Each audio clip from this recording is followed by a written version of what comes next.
I've watched so many people set up DIY portable solar panels on the ground, tilted up against their house, or duct taped to a lawn chair, and there's really a better way. And on average, it costs less than building a stand yourself. It's easy to set up, take down, move to a new location, doesn't require permits because it's not permanent, and works with pretty much every single solar panel with the frame, and has been tested in 75-mile-per-hour winds, along with hail, rain, and snow that has thrown other solar panels across the yard. This is the Minuteman Solar portable solar panel stand, and it just got even better with this new H-bracket crossbar edition. The stand is even more stout, but doesn't cost more than before. How is that even possible? My name's Ben, and this is the Minuteman Solar YouTube channel, and I've been testing and reviewing solar equipment for nearly 10 years, and I've installed dozens of systems, including the one at my old house, where I saved $100,000 by doing it myself. This ground mount alone was $10,000, and using the Minuteman solar panel stands, I was able to set up another 10 panels way easier and way cheaper. These exact stands have been in constant use for 10 months at the time of recording this, and now I'm going to be able to upgrade them with the new H-bracket. Let me show you how I moved them from my old house to my new house, how long it takes, how easy it is, and how to upgrade your stands to add the new H-bracket if you already have them. The reason that this is working so well is because I've anchored it down properly with the provided Minuteman solar straps. You can see these orange anchors in the ground as well as these straps holding it all together, but there's a brand new upgrade that I've just invented in order to make this even better, and that's what I'm calling the H-bracket, and then gives you a crossbar. And the crossbar is telescoping so that it can fit these 400 watt panels, it'll fit 590 watt panels and 200 watt panels, and whatever panels you need, it's gonna be included at no extra cost. To come up with this specific H-bar has literally cost me over like $25,000. I've invested all the money that's come in from these panel stands and put that back into the panel stands to continue making them better. And what's more is if you've already purchased these panel stands from my website, which I'll have linked down below, you're getting this upgrade for free. All you need to do is cover the shipping of the parts to get them to you. Now, I'm not saying that they're absolutely perfect and that they don't have their flaws and that people haven't had issues. That's all covered under warranty. I do my absolute best to make sure people are taken care of. But right now what I actually need to do is, this is my old house that we have a rent-to-own tenant or buyer in, and I need to get these to my new house. So I'm gonna pack these up in my trailer, and that's the whole point of these, is they're portable. I can take these with me and it's not a permanent solution. I'm gonna show you exactly how I do that. I'm pretty much going in reverse order of how I set these up, but I supply a 13mm socket with the anchoring system. The anchoring system runs on this cam buckle, so I just pinch this and I completely undo this anchoring strap. If I want, I can pull this all the way through, or I can go ahead and loosen my anchor. Now this bolt anchor is a grade 8 bolt. It's not going to get corroded or anything, but if you have loose soil or muddy soil or like a garden bed, this isn't going to work well, and you'll need to go get your own concrete cinder blocks or sandbags that go over the strap in order to help weigh everything down. For the end panels, I usually bring the anchor strap further out, so that way it has some leeway protection. But all I do is unscrew this. I'm just gonna make a pile of my ground stakes and undo the strap. Once I have the anchoring straps removed, I can remove the grommet strap. It's better to take them, put them in a pile for when I set this up at the new house. Now I should be able to lift this up free and clear from the other panels. I'm going to put the top legs in. I am using an older generation of parts here. I've upgraded them for you guys, but I've got to make do with the old parts so that I don't put them all to waste. And it is pretty windy out here right now, so I got to be careful that I don't let these fly out of my hands while the wind is blowing. And then off I go.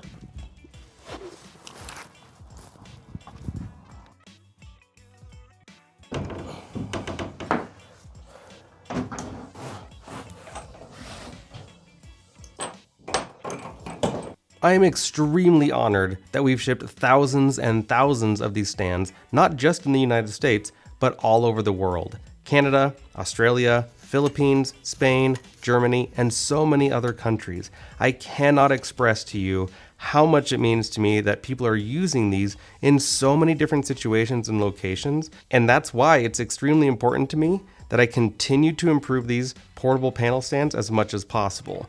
Most people choose to use them with residential sized solar panels, which are generally around 400 watts and really cheap, but they also work great with smaller solar panels like 200 watts for RVing and van lifing. Folding solar panels are about twice as much as the cost in comparison to buying a rigid frame solar panel and a Minuteman solar stand.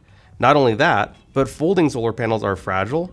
They only last a couple of years of constant use before they break down, and their materials easily delaminate, which can lead to major issues, including fires.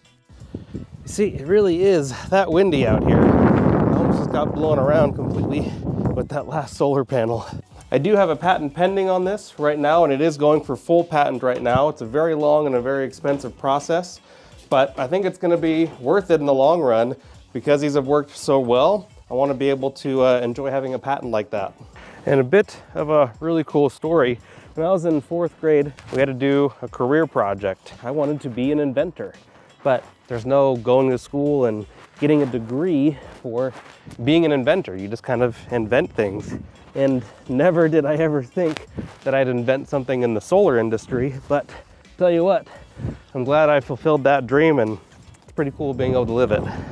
Since I couldn't put up a career board for becoming an inventor, I ended up doing information on becoming a teacher because I also like teaching, and what'd you know, I got an A+ on that because my teacher really liked the idea of me being a teacher. Now, according to the camera and how long I've been filming, this took less than 30 minutes to get everything taken down, and that was while moving the camera and having to teach how to do this. Now this whole area is completely clear of these ground-mounted solar panels. I needed no permits, I needed no permission from HOA, I needed no paperwork done in order to put them there. And now that I can take these to my new house, it's an investment never lost. With these solar panels that I installed here at my old house, I spent over 10 grand just getting this ground mount in, and I spent about $40,000 doing my entire solar setup.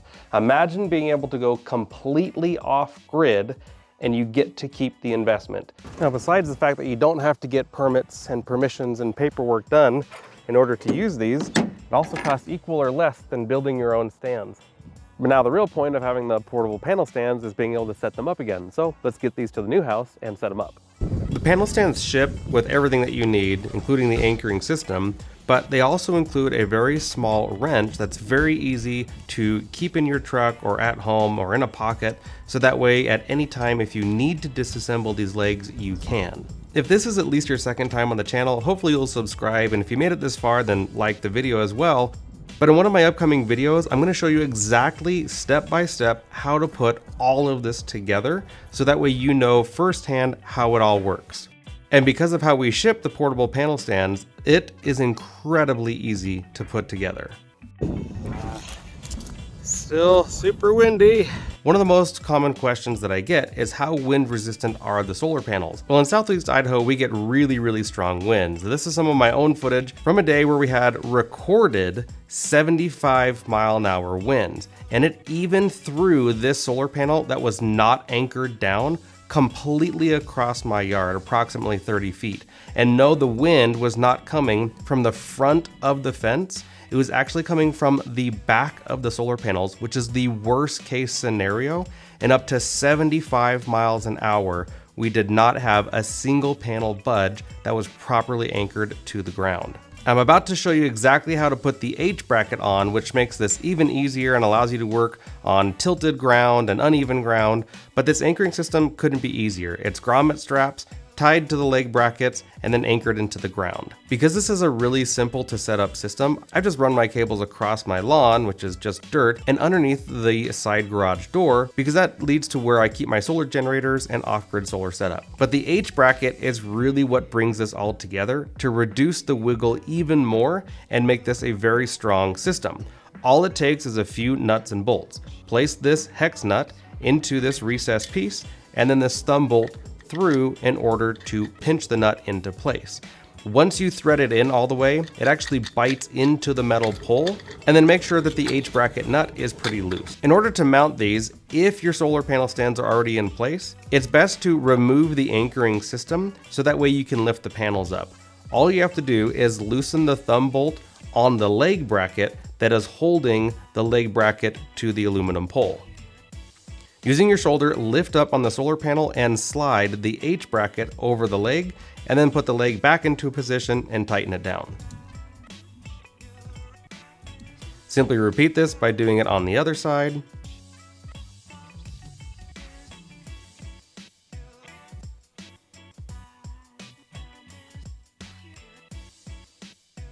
And then take the telescoping crossbar, this is what's meant to work with different widths of solar panels, and then slide them into position through the H bracket nuts.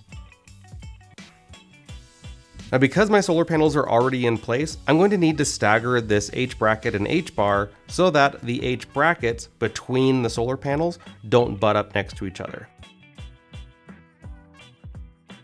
And then remount the anchoring system. If you're putting this up for the very first time, then it's a lot easier to get a little bit of spacing between the solar panels, which also reduces how much wind is pushing on the panels because it lets some of that wind through, but then also allows you to line up the H brackets and H bars all at the same level if you prefer that aesthetic. So here you can see how they're staggered because these panels are already in place and I don't want to take them down. All that's left is to do this to the remaining solar panels. Honestly, it wasn't necessary at the time because of the proper anchoring, but now knowing that they're going to be holding up even better to wind, snow, rain, hail, all of the bad weather makes me feel even better. This is what I'm currently using to charge up my Delta Pro Ultra X, as well as my off-grid EG4 inverters and batteries in order to keep my house running in case there's a power outage or just to not pay an electricity bill. But most predominantly right now, I'm using it to charge up my Rivian R1S electric vehicle. This has a max battery pack, so make sure to stay tuned on upcoming videos on how I've got this whole thing set up with no permits required and how I can avoid paying an electricity bill while charging my electric vehicle.